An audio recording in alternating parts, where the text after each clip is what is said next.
தொழிற்சாலைகளில் வேலை செய்யக்கூடிய தொழிலாளர்களுக்கு அந்த ஊதியம் என்பது பொருந்தாது என்ற நிலை என்று வருகின்ற போது அங்கே இருக்கக்கூடிய அந்த நிரந்தர தொழிலாளருடைய கடைசி ஊதியம் கணக்கில் எடுத்துக்கொண்டு அதை 30 நாள் வகுத்து ஒரு நாள் ஊதியம் தான் குறைந்தபட்ச ஊதியமாக வழங்கணும். ஆனால் மாறாக ஒப்பந்த தொழிலாளர் ஒழிப்பு என்ற வார்த்தையை இந்திய அரசு மறந்துவிட்டது, மாநில அரசு மறந்துவிட்டது. ஊதியம் எந்த ஊதியத்தை வழங்குவது என்ற வரையறை கூட அவர்களால் செய்ய முடியாத நிலை. தோட்ட தொழிலுக்கான உரிமம் அது தற்காலிகமான வேலை என்று முடிவுக்கு வர்றாங்க. அப்போ அந்த இடத்துக்கான வேலையை வாங்கிவிட்டு இவங்க என்ன பயன்படுத்துகிறாங்கன்னா அனைத்து உற்பத்தி பிரிவுகளிலும் அவர்களை ஈடுபடுத்துகிறார்கள். இது தவறு. ஆனால் இந்த தவறை செய்வதற்கு அதிகாரிகள் அனுமதிக்கிறார்கள். நீதிமன்றங்களே என்ன சொல்லுது அப்படின்னு சொன்னால் ஒப்பந்த தொழிலாளர் அவர் தொழிலாளியே இல்லை அப்படின்ற ஒரு நிலையில் இது வரையறுக்கக்கூடிய நிலை தான் நீதிமன்ற தீர்ப்புகள் என்பது வருது. அப்படிப்பட்ட நடவடிக்கைகள் இருக்கின்ற போது இன்றைக்கி முதலாளிகளுக்கு மிகவும் சௌகரியமான ஒரு முறை என்பது இந்த ஒப்பந்த தொழிலாளர் முறை தான். ஆகவே அந்த முறை மூலமாக அவர்கள் தொழிலாளர்களை வைத்து வேலை வாங்குவது என்ற நிலையை நோக்கி போகிறாங்க அப்படின்னு தான் பார்க்க வேண்டியது. இந்த ஒப்பந்த முறை பயன்படுத்துவதனால என்னென்ன நல்ல விஷயம் இருக்குது? ஒப்பந்த தொழிலாளர் முறை பயன்படுத்துவதனால எந்த நன்மையும் தொழிலாளிக்கு கிடையாது. அது முழுமையாக முதலாளிகளுக்குத்தான் நன்மை. ஒன்று அவர்களை தொழிலாளிகளை எப்பொழுது வேண்டுமானாலும் வேலையை விட்டு நீக்கலாம். அவர் சங்கம் சேர்ந்தாலோ அல்லது எதிர்த்து பேசினாலோ மின்சார வாரிய பணிகள் நடக்கிறது. ஆனால் அந்த வேலையை செய்யக்கூடியவர் யார் என்று தெரியாது என்று சொல்லக்கூடிய மிக ஒரு மோசமான ஒரு தொழிலாளர் விரோத நடவடிக்கைகள் தான் இன்றைக்கும் ஆட்சியில் இருக்கக்கூடியவர்கள் செய்து கொண்டிருக்கிறார்கள். இது எல்லா துறைகளையும் பொருந்தும். இப்போ ஜிக் ஒர்க்கர்ஸ், பிளாட்ஃபார்ம் ஒர்க்கர்ஸ் என்று சொல்லக்கூடிய ஒர்க்கர்ஸ் வராங்க. அவங்களுக்கு யார் முதலாளி என்றே தெரியாது. யாரிடம் இந்த குறையை சொல்லுவது?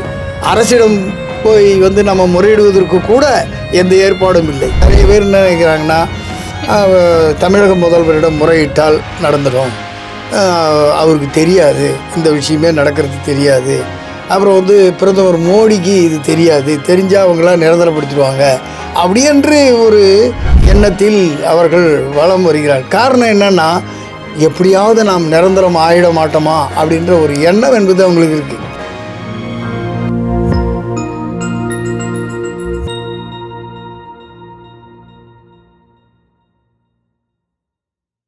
எதிர்நீச்சல் நேயர்களுக்கு வணக்கம். இன்றைக்கி ஒப்பந்த தொழிலாளர் முறை அது சம்மந்தமாக கேள்விகளும் விளக்கங்களும் தர இருக்கும். எதிர்நீச்சல் நேயர்களுக்கு வணக்கம். இப்போது ஒப்பந்த தொழிலாளர் முறை அப்படின்னா என்ன? ஒப்பந்த தொழிலாளர் முறை என்று சொல்லும்போது அதாவது இது நிரந்தர தொழிலாளருடைய பணிகள் அப்படின்ற விஷயத்தை இன்னொரு நேரடியாக நிர்வாகம் தொழிலாளர் என்ற உறவில் இருக்கக்கூடிய நிலைமையை மாற்றுவதற்கான ஒரு ஏற்பாட்டுடன் இடையில் ஒரு முதலாளியை புகுத்தி அவர் மூலமாக அந்த தொழிலாளர்களை வைத்து வேலை வாங்கக்கூடிய ஏற்பாடு என்று இந்த நடவடிக்கை என்பது கூறுகிறது. அதனால் என்னென்னா நேரடியாக அந்த வேலை அளிப்பவருக்கு உண்டான பிரச்சனைகள் வராது. அதன் காரணமாக இந்த தொழிலாளர் ஒப்பந்த தொழிலாளர் என்ற முறையில் வரக்கூடிய தொழிலாளர்கள் எந்த உரிமையும் கோர முடியாது என்ற நிலையும் இருக்கக்கூடிய காரணத்தினால இந்த ஒப்பந்த தொழிலாளர் முறையை கொண்டு வந்திருக்காங்க. இந்த நடவடிக்கை முதல் துவக்கத்தில் எப்படி இருந்ததுன்னா அது ஏதோ அவ்வப்போது எழக்கூடிய வேலைகளுக்கு மட்டும் கட்டுமான பணிகள் அல்லது வர்ணம் பூசுதல் அல்லது வேறு விதமான சில பணிகள் அப்படின்ற நிலை என்பது இருந்தது. அதை இப்பொழுது உற்பத்தி பிரிவுகளிலும் அனைத்து தொழிற்சாலைகளிலும் இருக்கக்கூடிய உற்பத்தி பிரிவுகளிலும் அந்த ஒப்பந்த தொழிலாளர்கள் ஈடுபடுத்தப்பட்டு உற்பத்தி எடுக்கும் நிலை என்பது சட்டத்துக்கு மாறான விரோதமான ஒரு நடவடிக்கையாக மாற்றப்பட்டு இருக்கிறது என்பதை பார்க்கணும். இப்போ ஒப்பந்த தொழிலாளர் முறைன்றது தனியாரில் மட்டும்தான் இருக்குமா இல்லை அரசு நிறுவனத்துலேயும் இருக்குங்க? ஒப்பந்த தொழிலாளர் முறை எல்லாத்துலேயும் இருக்குது. மத்திய, மாநில, தனியார் துறை 3 துறைகள்லேயும் ஒப்பந்த தொழிலாளர் முறை என்பது இருக்குது. அது ஒப்பந்த தொழிலாளர் பயன்படுத்துவதனால அவர்களுக்கு உண்டான சலுகைகள் போன்ற விஷயங்கள்லாம் கொடுக்கப்பட வேண்டிய அவசியம் இல்லைன்னு சொல்லியிருக்கோம். இப்போ அந்த அடிப்படையில் எல்லா துறைகள்லேயும் ஒப்பந்த தொழிலாளர் முறை கொண்டு வரப்பட்டிருக்கின்றது. அது இன்றைக்கி இருக்கக்கூடிய உலகமய தாராளமய நடவடிக்கையினுடைய எதிரொலிப்பாக அவைகள் இருக்கிறது என்பதை நாம் பார்க்க வேண்டியிருக்கு. காரணம், இன்றைக்கி சந்தை பொருளாதாரம் என்ற ஒரு நடவடிக்கை வருகின்ற போது உற்பத்தி செலவுகளை குறைப்பதற்காக தொழிலாளர்களுடைய கூலியை குறைப்பது, அவருடைய நலன்களை குறைப்பது என்ற நடவடிக்கைக்கு சென்று அந்த நிலையில் இந்த ஒப்பந்த தொழிலாளர் முறை மூலமாக உற்பத்தி செலவை குறைப்பதற்கான நடவடிக்கையை இன்றைக்கு எடுக்கும் நிலை என்பது இருக்குது. கடந்த காலங்களில் தொழிலாளர்கள் என்று சொன்னால் அவர்களுக்கு உண்டான சலுகைகள், மற்ற எல்லா ஏற்பாடுகளும், ஊதியம் போன்ற நடவடிக்கைகள்லாம் இருக்கும். அது மட்டும் இல்லாமல் அந்த தொழிலாளராக இருக்கக்கூடியவர் ஒரு அரசியல் மாற்றத்திற்கான ஒரு காரணமாகவும் இருந்திருக்கிறார். கடந்த காலங்களில் அரசு தொழிலாளர் விரோத போக்கை கடைபிடிக்கும் பொழுதோ, அல்லது மக்களுக்கான பிரச்சனைகள் என்று வருகின்ற பொழுதோ, அல்லது அந்த துறையை பாதுகாக்க வேண்டும் என்ற நடவடிக்கை என்று வருகின்ற போதோ தொழிலாளர்கள் தங்களை ஈடுபடுத்தி கொள்ளக்கூடிய நிலை. சுதந்திர போராட்டத்தில் கூட தொழிலாளர்கள் சுதந்திரத்திற்காக போராடி இருக்கின்றார்கள். அந்த நிலையை மாற்றுவது என்ற நிலையை நோக்கி தான் இன்றைக்கி ஒப்பந்த தொழிலாளர் முறை என்ற நடவடிக்கையை அரசு கொண்டு வந்திருக்கின்றது என்பதை பார்க்கணும். இப்போ அந்த ஒப்பந்த தொழிலாளர்களுக்கான ஊதியம்லாம் எப்படி, அரசு ஊழியருக்கான ஊதியம் மாதிரி இருக்குமா, இல்லை அது எப்படி? அதான் ஒப்பந்த தொழிலாளருக்கு ஊதியம் வழங்குகின்ற நடவடிக்கை என்பது இப்போது வழக்கமாக என்ன செய்கிறாங்கன்னு சொன்னால், குறைந்தபட்ச ஊதியம் என்ற விஷயத்தை தான் அமல்படுத்துகிறாங்க. இப்போது சில தொழில்களில் இப்போது கலெக்டரு, மாவட்ட ஆட்சித்தலைவர் இருக்காருன்னா அவர் சில தொழில்களுக்கான ஊதியத்தை நிர்ணயம் பண்ணுவார். அவர் கட்டுமானம், மற்ற விஷயங்கள்லாம். அதே போன்று அட்டவணை தொழில்கள் என்று சொல்லக்கூடிய தொழில்கள் என்பது இருக்குது. இப்போ மாநில அரசு, மத்திய அரசு, மாவட்ட ஆட்சித்தலைவர், இவங்க 3 பேர் தான் குறைந்தபட்ச ஊதியத்தை நிர்ணயிக்கக்கூடியவர்கள் என்ற முறையில் இருக்கிறாங்க. இப்போ அப்படி இருக்கக்கூடியவர்கள் அந்த கட்டுமான தொழிலில் ஈடுபடக்கூடிய அந்த தொழிலாளருக்கான ஊதியம் என்பது நிர்ணயிக்கப்படும் பொழுது அந்த ஊதியத்தை கொடுப்பது என்ற விஷயம் என்பது இருக்குது. ஆனால் தொழிற்சாலைகளில் வேலை செய்யக்கூடிய தொழிலாளர்களுக்கு அந்த ஊதியம் என்பது பொருந்தாது என்ற நிலை என்று வருகின்ற போது அங்கே இருக்கக்கூடிய அந்த நிரந்தர தொழிலாளருடைய கடைசி ஊதியம், அதாவது ஒரு லீஸ்ட்டு சேலரியை கணக்கில் எடுத்துக்கொண்டு அதை 30 நாள் வகுத்து ஒரு நாள் ஊதியம்தான் குறைந்தபட்ச ஊதியமாக வழங்கணும். ஆனால் மாறாக ஒன்று இவங்க ஒப்பந்த தொழிலாளர்களை பயன்படுத்துவது என்ற விஷயம் என்பது வருகின்ற போது அரசு ஒரு சட்டம் போட்டிருக்குது. அதாவது 1970ஆம் ஆண்டில் அந்த சட்டம் என்பது நிறைவேற்றப்பட்டது. சட்டம் நிறைவேற்றுகின்ற பொழுதே அந்த சட்டத்தினால் எந்த பயனும் இருக்கப் போவதில்லை என்று அன்றைக்கு இருக்கின்ற இடதுசாரி பாராளுமன்ற உறுப்பினர்கள் உறுதியாக சொல்லியிருக்காங்க. ஆனாலும் கூட அரசு அன்றைக்கு அந்த ஒப்பந்த தொழிலாளர் சட்டத்தை நிறைவேற்றியிருக்கிறது. அந்த ஒப்பந்த தொழிலாளர் சட்டத்தின் மூலமாக ஒப்பந்த தொழிலாளர்களை வைத்து வேலை வாங்குவதற்கு அவர்களை, அதாவது அந்த சட்டத்தின் பேரே ஒப்பந்த தொழிலாளர் ஒழித்தலும் ஒழுங்கமைத்தலும் என்ற பெயரில் தான் இருக்குது. ஒழித்தலும் ஒழுங்கமைத்தலும் அப்படி, அதாவது முதல்ல தொழிலாளர்கள், அதாவது ஒப்பந்த முறையை ஒழிக்கணும், அப்புறம் அதை ஒழுங்கமைக்கணும் அப்படின்ற பிரச்சனை என்பது இருக்குது. ஆக ரெண்டுமே அரசு மறந்துவிட்டு இன்றைக்கு ஒப்பந்த தொழிலாளர்கள் எல்லா இடங்களிலும் பயன்படுத்தக்கூடிய நடவடிக்கை என்பது இருக்குது. ஆகவே ஒப்பந்த தொழிலாளர் ஒழிப்பு என்ற வார்த்தையை அரசு, மத்திய அரசும் மறந்து விட்டது, மாநில அரசும் மறந்து விட்டது. இப்போ அந்த தொழிலாளர்களை ஈடுபடுத்துவது என்ற நடவடிக்கை போகும்போது ஊதியம், எந்த ஊதியத்தை வழங்குவது என்ற வரையறை கூட அவர்களால் செய்ய முடியாத நிலை என்பது இருக்குது. அந்த மத்திய தொழிலாளர் துறை, மாநில தொழிலாளர் துறை இந்த ஒப்பந்த தொழிலாளரை வைத்து வேலை வாங்குவதற்குண்டான அந்த உரிமங்கள் வழங்குகின்ற போது எந்த ஊதியத்தை வழங்க வேண்டும் என்ற நடவடிக்கை கூட அவர்களால் சொல்ல முடியாத நிலை என்பது அந்த அதிகாரிகளுக்கு இருக்குது. எந்த ஊதியத்தை வழங்க வேண்டும் என்று சொல்லாத போது ஏதோ ஒரு ஊதியத்தை அவர்கள் குறைந்தபட்ச ஊதியமாக வழங்கி கொண்டிருக்கின்றார்கள் என்பது தான் பார்க்க வேண்டியிருக்கு. இந்த ஒப்பந்த தொழிலாளர் முறை வைக்கணும்னா அதுக்கான தனி லைசன்ஸோ இல்லை அந்த மாதிரி ஏதாவது ஒரு இது அரசாங்கத்தால் கண்ட்ரோல் பண்ண முடியுமா? அதாவது ஒப்பந்த தொழிலாளர் சட்டம் இருக்குது. 70ஆம் ஆண்டில் நிறைவேற்றப்பட்டது. அந்த சட்டம் வந்து மாநில அரசுகள் வந்து அவங்க விதிகளாக உருவாக்கியிருக்காங்க. இப்போ மாநில அரசு, இப்போ தமிழக அரசு வந்து பார்த்திங்கன்னா 75ல் அந்த விதிகளை உருவாக்கியிருக்கு. அப்போ ஒரு தொழிலில் வந்து தொடர்ச்சியான பணிகளில் வேலை செய்யக்கூடிய தொழில் என்ற நடவடிக்கை என்பது இருந்தால் அந்த இடத்துல ஒப்பந்த தொழிலாளர்களை பயன்படுத்தக்கூடாது என்று இருக்குது. பிரிவு 10(1)(2) பிரிவுகள்லாம் வந்து அது தெளிவாக விளக்குது. ஆனாலும் கூட அனைத்து துறையில், அதுவும் குறிப்பாக தமிழகத்தில் இருக்கக்கூடிய அந்த விதிகள் என்பது அனைத்து துறையிலும் ஒப்பந்த தொழிலாளர்களை பயன்படுத்துவது என்ற நிலைக்கு போயிருக்காங்க. அதில் என்னென்னா, அந்த ஒப்பந்த தொழிலாளர்களை பயன்படுத்துகின்ற போது அவர்களுக்கு வந்து இப்போது வேலை அளிப்பவர், நான் வந்து இந்த மாதிரி ஒப்பந்த தொழிலாளர்களை வைத்து வேலை வாங்க போகிறேன், எனக்கு ஒரு அத்தியாவசிய நிலை இருக்கிறது என்று அவர் வந்து ஒரு தொழிற்சாலை துறையில் இருக்கக்கூடிய இணை இயக்குனர் முன்னாலேயோ அல்லது தொழிலாளர் துறையில் இருக்கக்கூடிய ஆணையாளர் முன்னாலேயோ அவர் பதிவு செய்து கொள்ள வேண்டும். அவருக்கு முதன்மை நிர்வாகம் என்று பேர், வேலை அளிப்பவர் என்று பேர்.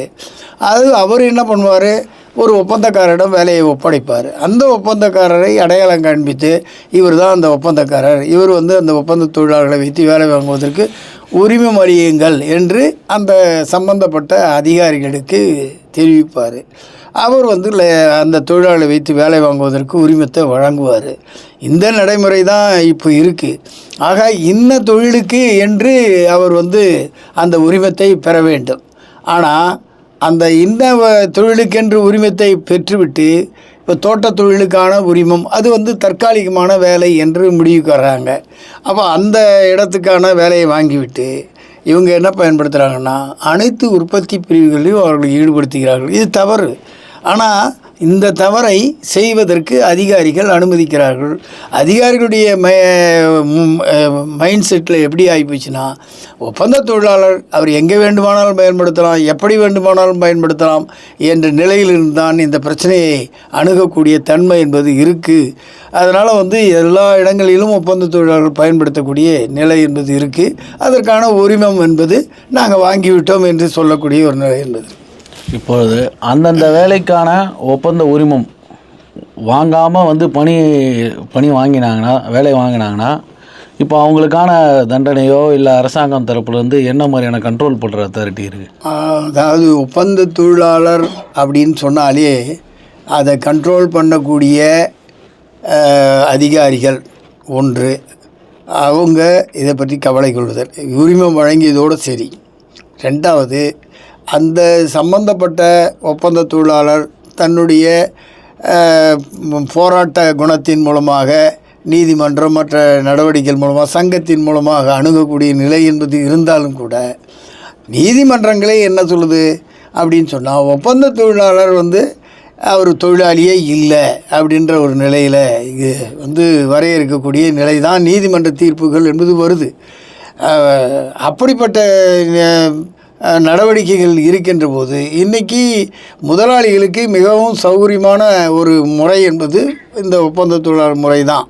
ஆகவே அந்த முறை மூலமாக அவர்கள் தொழிலாளர்களை வைத்து வேலை வாங்குவது என்ற நிலையை நோக்கி போகிறாங்க அப்படின்னு தான் பார்க்க வேண்டியிருக்கு. இந்த ஒப்பந்த முறை பயன்படுத்துவதனால என்னென்ன நல்ல விஷயம் இருக்குது? ஒப்பந்த தொழிலாளர் முறை பயன்படுத்துவதனால எந்த நன்மையும் தொழிலாளிக்கு கிடையாது. அது முழுமையாக முதலாளிகளுக்குத்தான் நன்மை. ஒன்று வந்து அவர்களை வந்து தொழிலாளிகளை எப்பொழுது வேண்டுமானாலும் வேலையை விட்டு நீக்கலாம்.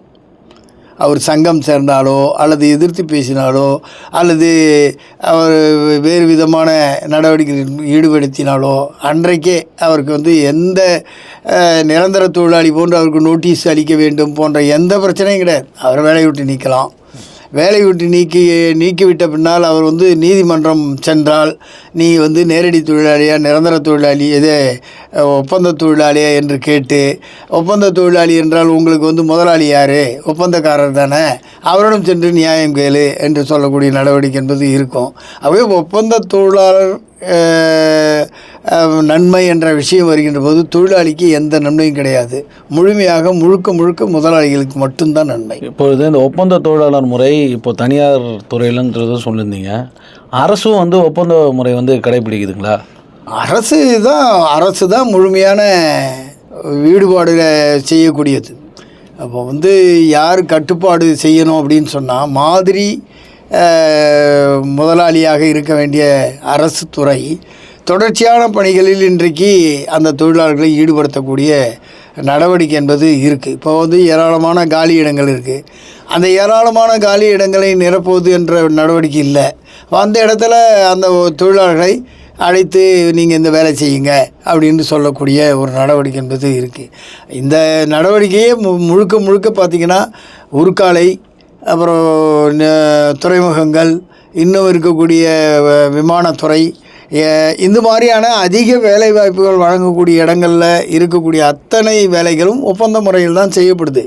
அது அரசு வந்து இந்த வேலையை வந்து அங்கீகரிக்கக்கூடிய நிலையில் தனியார் வந்து இதை வந்து மிக சுதந்திரமாக அனுபவிக்கக்கூடிய நடவடிக்கையாக மாற்றுகிறது. இப்போது ஒப்பந்த தொழிலாளர் முறை சம்மந்தமாக சட்டம் என்ன சொல்லுகிறது? ஒப்பந்த தொழிலாளர் முறை, அதாவது ஒப்பந்த தொழிலாளர் நிரந்தரம் கோரி மனு போட முடியாது. எல்லா தொழிலாளர்களும் ஒப்பந்த தொழிலாளர்கள் என்ன நினைக்கிறாங்கன்னா, அவங்க வந்து நாட்டில் நடக்கக்கூடிய விஷயங்களை பார்க்குறாங்க. இப்போ மற்ற தொழிலாளிகள் ஒரு அசோக் லேலண்ட் தொழிலாளியோ அல்லது வந்து மின்வாரிய தொழிலாளியோ இன்னும் இருக்கக்கூடிய பல்வேறு துறைகளில் வேலை செய்யக்கூடிய நிரந்தர தொழிலாளி போன்று தனக்கும் சட்டங்கள் பொருந்தும் என்ற நிலையில் இருந்தால் அவங்க இன்றைக்கி இருக்கக்கூடிய அணுகுமுறை என்பது இருக்குது. ஆனால் சட்டம் என்ன சொல்லுது? பொதுவாக நம்ம ஒரு தொழிலாளர் துறைக்கு முறையீடு செய்ய சென்றால் கூட வேலை அளிப்பவர் முதன்மை நிர்வாகமாக இருக்கக்கூடியவர் நான் வேலை கொடுக்கல, ஒப்பந்தக்காரர் தான் வேலை கொடுக்குறாரு, அவர் தான் முதலாளி, அவரிடம் வந்து நீங்கள் அழைத்து என்னன்னு கேளுங்க அப்படின்னு சொல்லக்கூடிய ஒரு விஷயம். அந்த முறையில் பார்த்திங்கன்னு சொன்னால் அவருக்கு எந்த நியாயமும் கிடைக்காத ஒரு நிலை என்பது இருக்குது. அந்த மாதிரியான நடவடிக்கை என்பது இருக்கின்ற போது அந்த தொழிலாளர் என்ன செய்வார் என்று தெரியாத ஒரு நிலை. ஆக ஒரு 26 வருஷம், நேற்று கூட ஒரு தொழிலாளர் துறையில் ஒரு வழக்கு, சென்னை பெட்ரோலியம் கார்ப்பரேஷனில் வேலை செய்யக்கூடிய ஒரு 94 தொழிலாளர்கள் நாகப்பட்டினத்துலேருந்து வராங்க. எங்களுக்கு வந்து 26 வருஷம் வேலை செய்கிறோம், குறைந்தபட்ச ஊதியத்திலேயே நாங்கள் வேலை செய்கிறோம், எவ்வளோ நாளைக்கு இப்படியே இருக்கிறது? எங்களுக்கும் குடும்பம், அந்த அவங்களுடைய குழந்தைகள், மற்ற எல்லா ஏற்பாடுகளும் நான் செய்ய வேண்டியிருக்கு, நான் இந்த குறைந்தபட்ச ஊதியத்தில் எப்படி வாழ முடியும்னு கேள்வி எழுப்பினா, மத்திய அரசு தொழிலாளர் துறை என்ன சொல்லுதுன்னா, அதெல்லாம் எனக்கு தெரியாது, குறைந்தபட்ச ஊதியம் கொடுக்குறாங்களா இல்லையான்னு பார்க்க வேண்டிய பொறுப்பு மட்டும்தான் எனக்கு இருக்குது, உன்னுடைய வாழ்க்கை தரம் எப்படி இருக்கணுன்றதை பற்றி நான் பேச முடியாது அப்படின்னு ஒரு மோசமான ஒரு முடிவை அறிவிக்கக்கூடிய ஒரு விஷயம் என்பது இருக்குது. இதுதான் எல்லா துறைகள்லையும். இன்றைக்கி எண்ணெய் துறைகளில் பார்த்திங்கன்னா இதே நிலை இருக்குது. இரும்பு உருக்காலைகள் போன்ற எல்லா துறைகளையும், அரசு துறையிலே கேட்டிங்கன்னா மின்சார வாரியத்தில் இன்றைக்கி தமிழக மின்சார வாரியத்தில் வேலை செய்யக்கூடிய தொழிலாளர்கள் எவ்வளவு ஒரு கிட்டத்தட்ட ஏற்கனவே அவர்கள் வேலை செய்து ஒப்பந்த முறையில் இருந்தவங்க அவங்க நிரந்தரம் செய்யப்பட்டிருக்காங்க. அது கூட நீதிமன்ற நடவடிக்கையில் அமுல்படுத்த வேண்டிய கட்டாயம் அரசுக்கு ஏற்பட்ட காரணத்தினால் தான் அது முடிஞ்சதே தவிர அரசே முன் வந்து அந்த மாதிரியான நடவடிக்கைகளில் ஈடுபடலை. இந்த நடவடிக்கை போக இப்பொழுதும் கூட காலி இடங்கள் இருக்கும்போது அந்த இடங்களில் அந்த ஒப்பந்த தொழிலாளியை பயன்படுத்தக்கூடிய நடவடிக்கை என்பது இருக்குது. ஆனால் அவர்கள் யார் என்றே எனக்கு தெரியாது என்று மின்சார வாரியம் கோருகிறது.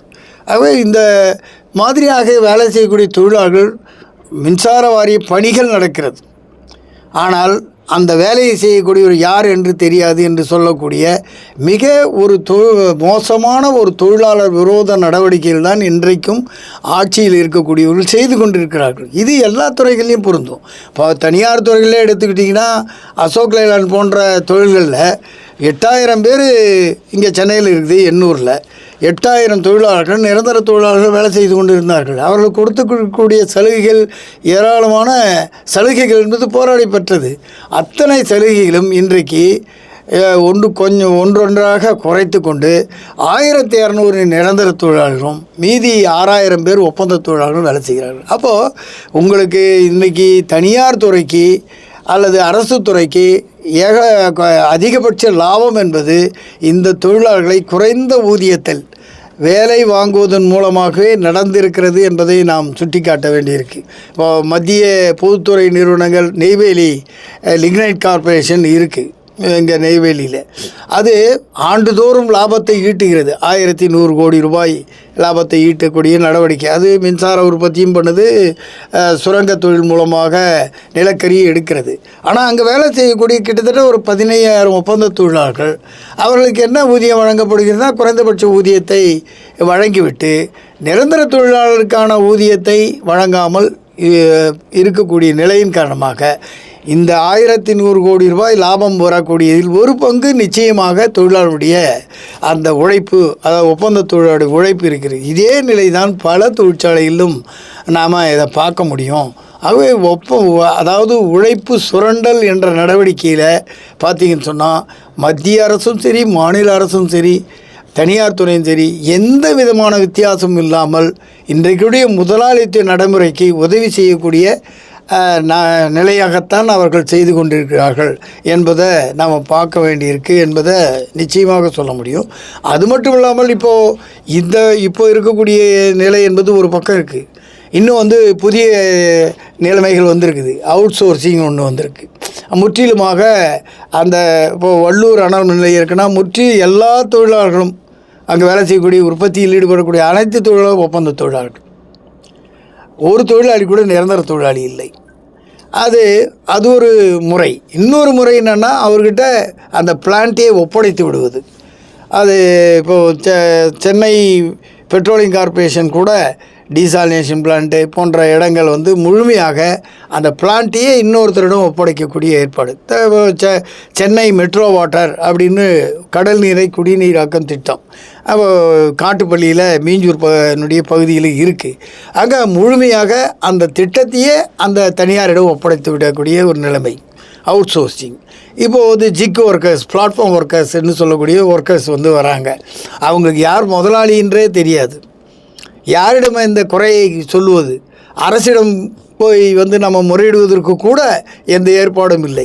அப்போ அந்த மாதிரியான ஒரு தொழில்கள் என்பது இருக்குது. இது இல்லாமல் இன்னும் வீடுசார் தொழிலாளர்கள் இருக்காங்க. அவங்களுக்கு பொருட்களை உற்பத்தி செய்து அனுப்பக்கூடிய நடவடிக்கை மட்டும்தான். அது எங்கே போகுது, எப்படி வருது அப்படின்ற விஷயங்கள் கிடையாது. ஆக அனைத்து தொழிலாளர்களும் அவர்களுடைய உழைப்பை முதலாளிகள் சுரண்டுவதற்கான ஒரு வாய்ப்பை இன்றைக்கி இருக்கக்கூடிய ஆட்சியில் இருக்கக்கூடியவர்கள், அது எந்த ஆட்சியாக இருந்தாலும் சரி, இப்போ அதிமுக இருக்குது, பிஜேபி இருக்குது, காங்கிரஸ் இருக்குது, எல்லாருமே ஒரே மாதிரியான நிலையில்தான் இந்த தொழிலாளர்களுடைய நடைமுறையை கடைபிடிக்கிறாங்க. அதுபோக இப்போ அந்த ஒரு கொஞ்சம் அதாவது இன்றைக்கி இருக்கக்கூடிய தொழிலாளர் சட்டங்கள், ஒப்பந்த தொழிலாளர் சட்டம் ஓரளவுக்கு இருக்குதுன்னு சொன்னால் அதை கூட இன்றைக்கி மிக மோசமாக பலவீனமாக்கக்கூடிய நடவடிக்கையாக இப்போ கோடு என்று சொல்லக்கூடிய சட்டம் என்ற வார்த்தையை எடுத்துவிட்டு கோடு என்ற ஒரு நடவடிக்கை கொண்டு அது ஏதோ போகிற போக்கில் ஒப்பந்த தொழிலாளர் சட்டம் என்று ஒரு சட்டத்தை கொண்டு எங்கு வேண்டுமானாலும் எந்த ஒப்பந்தக்காரர் வேண்டுமானாலும் வேலை எடுத்துக்கொள்ளலாம். 5 வருடம் 6 வருடம் கூட அவர் வேலை எடுப்பதற்கான உரிமத்தை பெற்றுக்கொள்ளலாம் என்ற ஒரு புதிய நிலைமையை இன்றைக்கு இப்போ அந்த நவீன தாராளமய கொள்கையை அமுல்படுத்துவதற்கு ஏற்ற முறையில் மத்திய அரசு அதை கொண்டு வந்திருக்குன்றதையும் நம்ம பார்க்க வேண்டியிருக்கு. இந்த ஒப்பந்த தொழிலாளர் முறையை முற்றிலும் ஒழிப்பது எப்படி? ஒப்பந்த தொழிலாளர் முறையை முற்றிலுமாக ஒழிப்பது என்ற விஷயமே என்னென்னா, இன்றைக்கி அரசினுடைய கொள்கை என்பது மாற்றம் வேண்டும். அரசு கொள்கை என்பது மாறாமல் அந்த ஒப்பந்த தொழிலாளர் முறையை மாற்ற முடியாது. நிறைய பேர் என்ன நினைக்கிறாங்கன்னா, தமிழக முதல்வரிடம் முறையிட்டால் நடந்துடும், அவருக்கு தெரியாது, இந்த விஷயமே நடக்கிறது தெரியாது, அப்புறம் பிரதமர் மோடிக்கு இது தெரியாது, தெரிஞ்சால் அவங்களாம் நிரந்தரப்படுத்திடுவாங்க அப்படியென்று ஒரு மாயை எண்ணத்தில் அவர்கள் வலம் வருகிறார். காரணம் என்னென்னா, எப்படியாவது நாம் நிரந்தரம் ஆகிட மாட்டோமா அப்படின்ற ஒரு எண்ணம் என்பது அவங்களுக்கு இருக்குது. இன்றைக்கி பார்த்திங்கன்னா பல்வேறு நடவடிக்கைகளில் ஈடுபடக்கூடிய தொழிலாளர்கள், அவருடைய குடும்பங்கள் என்றைக்கு நிரந்தரம் ஆக போகிறோம் அப்படின்ற ஒரு கனவோடு இருக்கக்கூடியவர்களுக்கு இன்றைக்கி இருக்கக்கூடிய சட்டங்கள் அதற்கான வழியை உருவாக்கவில்லை. இப்போ 480 நாள் வேலை செய்தால் நிரந்தரம்னு ஒரு தமிழகத்தில் சட்டம் இருக்குது. ஆனால் ஒப்பந்த தொழிலாளி மனு கொடுத்தா அந்த மனுவை என்ன சொல்கிறாங்க, வேலை அளிப்பவர் உங்களுக்கு வேலையளிப்பவர் என்று சொன்னால் முதன்மை நிர்வாகி உங்களுக்கு வேலை கொடுத்தாரா? உங்களுக்கு சம்பளத்தை போட்டாரா? உங்களுக்கு பிஎஃப் கட்டினாரா? எல்லாமே செய்தது யார்? ஒப்பந்தக்காரர் தானே. அவரோட தானே நீங்கள் நிரந்தரம் கேட்கணும் அப்படின்ட்டு அதிகாரிகள் பேசக்கூடிய நடவடிக்கை. நாம் நீதிமன்றத்துக்கு அதையும் மீறி சென்றால் நீதிமன்றத்தில் அவங்க என்ன சொல்கிறாங்கன்னா, உங்களுக்கு பிஎஃப் யார் பிடிச்சாங்க? வங்கி கணக்கு மூலமாக சம்பளம் போட்டாங்க. ஆகவே நீங்கள் வேலை அளிப்பவரிடம் நிரந்தரம் கோர முடியாது என்று சொல்லக்கூடிய நடவடிக்கை. இப்படி அந்த சட்டங்கள் முழுமையாக தொழிலாளிக்கு சாதகம் இல்லாமல் ஒப்பந்த தொழிலாளியுடைய கனவை சீரழிக்கக்கூடிய நோக்கத்தோடு இருக்கக்கூடிய சட்டங்களாகத்தான் இருக்கிறது. ஆனால் தொழிலாளியுடைய எண்ணம் முழுவதும் நம்ம எப்படியாவது நிரந்தரப்படுத்திட மாட்டாங்களா அப்படின்ற ஒரு எண்ணம் என்பது இருக்குது. ஆனால் இந்த மாதிரியான நடவடிக்கைகள் என்பது இன்றைக்கு இருக்கக்கூடிய சட்டத்தின் மூலமாக தீர்வு காண முடியாத ஒரு நிலை என்பது இருக்குது என்பதையும் நாம் தொடர்ந்து பார்த்துட்ருக்கோம். ஆனால் என்னென்னா, அரசுக்கு தெரிந்தே தான் இந்த நடைமுறைகள் இருந்து கொண்டு இருக்குது அப்படின்ற விஷயத்தை தொழிலாளர்கள் கட்டாயம் புரிந்து கொள்ளணும். ஏன்னு சொன்னால், அரசே பாராளுமன்ற குழுவை அமைக்குது. என்னென்னா, பொதுத்துறை நிறுவனங்களில் பணியாற்றக்கூடிய ஒப்பந்த தொழிலாளர்கள் நிலைமைகள் குறித்து ஆய்வு செய்ய குழு வருது. அதில் ஒரு 20 பாராளுமன்ற உறுப்பினர் இருப்பாங்க. அவங்க ஒவ்வொரு அந்த பொதுத்துறை நிறுவனத்தை ஆய்வு செய்யும்போது உங்களுக்கு இப்போ இது கிடைக்குதா, போனஸ் கிடைக்குதா, இல்லை சம்பளம் என்ன கிடைக்குது, இப்படி கேட்டுட்டு போகக்கூடிய ஒரு நிலை என்பது இருக்குது. அவர்கள் நிரந்தரப்படுத்துறது என்ற விஷயத்தை அவர்களாலும் சொல்ல முடியாது. அரசும் அதை பற்றி கவலை கொள்ளாது. ஆக அரசு அங்கிருந்து கீழே வரைக்கும், அதாவது மேலிருந்து கீழே வரைக்கும் ஒப்பந்த தொழிலாளர் முறையை அங்கீகரிப்பது என்ற நிலையோடு தான் அவர்கள் இருக்கிறார்கள் என்பதை ஒப்பந்த தொழிலாளர்கள் புரிந்து கொள்ள வேண்டும். ஏன்னு சொன்னால், நிறைய பேர் என்னன்னு சொன்னால் நம்ம நம்பிக்கை என்ற நிலையோடு இருப்பதனால அதில் பலவிதமான நடவடிக்கைகள் என்பது தொழிற்சங்கத்தின் மீது பாயக்கூடிய நடவடிக்கை. இவர் நேராக போய் கேட்டிருந்தால் நல்லா நடந்திருக்கும் அப்படின்ற விஷயங்கள். தொழிற்சங்கங்கள் எத்தனை முறை போராடினாலும் அந்த நடவடிக்கைகளை இன்றைக்கி இருக்கக்கூடிய சட்டங்கள் காலி செய்து கொண்டு இருக்கின்றன என்பதை நம்ம பார்க்க வேண்டியிருக்கு. ஆகவே இன்றைக்கி இருக்கக்கூடிய சட்டங்களும் ஆட்சியில் இருக்கக்கூடியவர்களும் அவங்க கொள்கையை மாற்றிக்கொள்ளாமல், இந்த தொழிலாளர் நலன் என்ற பார்வையை அவர்கள் கொண்டு வராமல், இந்த நிரந்தரமான தொழில்களில் ஒப்பந்த முறையை கொண்டு வரக்கூடாது என்று உறுதியான நிலை எடுக்கின்ற வரையில் இந்த ஒப்பந்த தொழிலாளர் சட்டத்தையே தூக்கி எரியக்கூடிய நிலை என்பது வந்தால்தான் இந்த தொழிலாளர்களுக்கான அந்த ஒரு நடவடிக்கையில், அதாவது அவங்களுடைய நிலையில் மாற்றம் என்பது ஏற்படும் என்பதை கட்டாயம் நாம் தெரிந்து கொள்ள வேண்டிய அவசியம் இருக்குது. அவை இருக்கக்கூடிய சட்டங்கள் என்பது போதுமான பாதுகாப்பு என்பது தொழிலாளிக்கு கிடையாது. நிரந்தரப்படுத்துவதற்கான எந்த ஏற்பாடும் இன்றைக்கி இருக்கக்கூடிய சட்டத்தில் இல்லை. அந்த மாதிரியான நிலைகள்லாம் தொழிலாளருடைய ஒன்றுபட்ட போராட்டங்கள் என்பது அவசியமாக இருக்கிறது. ஏன்னு சொன்னால், எல்லா நிறுவனங்களிலும் பணியாற்றக்கூடிய ஒப்பந்த தொழிலாளர்கள் ஒரே மாதிரியாக தான் அவர்கள் பாதிக்கப்படுகிறார்கள். ஆகவே பாதிக்கப்பட்டவர்களை ஒன்று திரட்ட வேண்டிய அவசியம் என்பது இருக்குது. அந்த தொழிலாளர்கள் ஒன்று சேர்ந்து வலுவான போராட்டத்தை நடத்துகின்ற போது, இன்றைக்கி பல இடங்களில் பார்த்திங்கன்னா நிரந்தர தொழிலாளி இருக்கார். அவர் ஸ்ட்ரைக் பண்ணால் எந்த பாதிப்பும் அந்த நிர்வாகத்துக்கு ஏற்படாது, உற்பத்தி பாதிப்பு இருக்காது. ஆனால் ஒப்பந்த தொழிலாளி வேலை நிறுத்தம் செய்தால் பாதிப்பு இருக்கும். அந்த மாதிரியான ஒரு நிலைகள் இருக்கக்கூடிய பல தொழிற்சாலைகள் இருக்குது. இது எல்லா இடங்களுக்கும் பொருந்தும். மெட்ரோ ஓட்டுறாங்கன்னா மெட்ரோலேயும் ஒப்பந்த தொழிலாளி தான் இருக்கான். மெட்ரோ ரயில் அல்லது வேறு விதமான பல்வேறு, இன்னும் கேட்டிங்கன்னா அரசு துறைகளில் இருக்கக்கூடிய பல்வேறு தொழிற்சாலைகளில் நிரந்தர தொழிலாளர்களுடைய எண்ணிக்கையை விட ஒப்பந்த தொழிலாளர் எண்ணிக்கை அதிகம். தனியார் தொழிற்சாலைகளில் வேலை செய்யக்கூடிய தொழிலாளர்கள் நிரந்தர தொழிலாளரோட ஒப்பந்த தொழிலாளி எண்ணிக்கை அதிகம். ஒரு பேருக்கு நிரந்தர தொழிலாளியை வச்சுக்கிறாங்க. ஏன்னா ஃபேக்ட்ரி இன்ஸ்பெக்டர் வரும்போது நிரந்தர தொழிலாளி எவ்வளோ பேர் இருக்காங்கன்னு கேட்பார். அவர் சரி நிரந்தர தொழிலாளி இருக்காருன்னா அவரே ஆலோசனை வழங்குவார். நீங்கள் இந்த ஒப்பந்த தொழிலாளி இருக்கிறாருன்னா அவர் நிரந்தரம் போன்ற பிரச்சனையை கேட்டால் உங்களுக்கு சிக்கல் வரும். அதுக்காக நீங்கள் என்ன பதிவு செய்யணும்னா, அந்த நிரந்தர தொழிலாளிக்கு உதவி செய்யக்கூடியவர் இந்த தொழிலாளி என்று பதிவு பண்ணிட்டா பிரச்சனை கிடையாது என்று அவரே ஆலோசனை வழங்கக்கூடிய நிலை தான் இருக்குது. ஆகவே அதிகாரிகள் மனது முழுவதும் ஒப்பந்த தொழிலாளர் முறை ஒழிப்பதற்கான எந்த நடவடிக்கையும் கிடையாது. அதனால் இந்த பிரச்சனைகள் என்பது இந்த கொள்கை, இந்த அதிரடியான ஒரு நடவடிக்கை, இந்த ஒப்பந்த தொழிலாளர் முறை ஒழிப்பது என்ற நிலையை நோக்கி நகர்ந்தால்தான் சாத்தியம். அது ஒன்றுபட்ட போராட்டங்கள் தான் அதுக்கு விடிவை உருவாக்கும் என்பதையும் நாம் பார்க்க வேண்டியிருக்கு. ஆனால் இந்த நடவடிக்கைலாம் அரசு ஆட்சியில் இருக்கக்கூடியவங்க இல்லை தனியார் துறை இருக்கவங்களாம் இது அப்படியே கடந்து போயிடலாம் அப்படின்னு நினைக்கிறாங்க. நிச்சயமாக தொழிலாளர் வர்க்கம் சும்மா இருக்காது. இப்போ பார்த்திங்கன்னா வெளிமாநில தொழிலாளி முதல்ல வரும்போது வந்தார், வேலை கொடுத்தா போதுன்னாரு. இப்போ என்ன நினைக்கிறாரு, அவருக்கான உரிமைகளை கேட்பது என்ற நிலையை நோக்கி போகிறார். அவரை ஏதாவது ஒருத்தர் தாக்கிட்டா எல்லாரும் கும்பலாக சேர்ந்து இது ஒன்றாக நிற்க வேண்டும் என்ற உணர்வு வருது. இந்த நிலை என்பது ஒப்பந்த தொழிலாளிக்கு வரும். எத்தனை நாள் ஏமாற்ற முடியும்? நிச்சயமாக அது அரசு ஒழுங்குபடுத்தவில்லை என்றால் கலவரமாக வெடிப்பதற்கு கூட வாய்ப்பு இருக்கிறது என்பதை அரசு உணர வேண்டும்.